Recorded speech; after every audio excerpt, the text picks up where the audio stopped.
भो अशान्ति भएको टाउको समय बस्दैछन् किसानदाई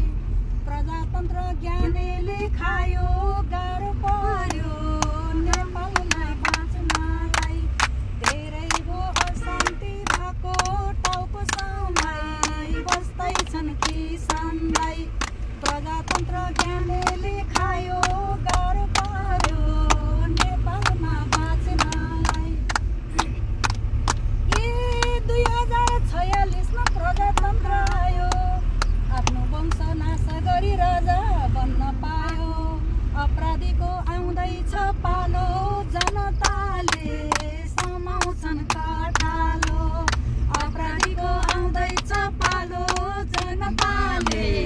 समाउँछन् कठालो पढ्ने लेख्ने सञ्चारहरू सबै बन्द भए जनताका अधिकार आज कता गए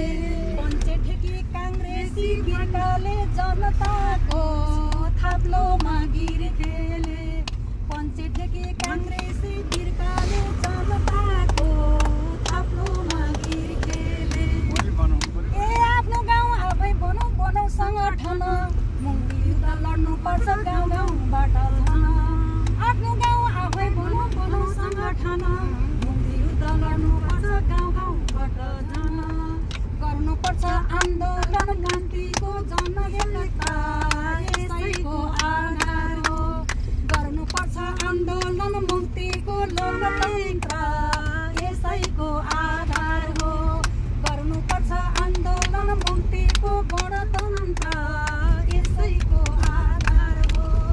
धेरैको अशान्ति भएको टाउको समय बस्दैछन् किसानदाई प्रजातन्त्र ज्ञानीले खायो गाह्रो पर्यो नेपालमा बाँच्नलाई 2063 साल पुस 21 गते गएको यो कस्तो राम्रो।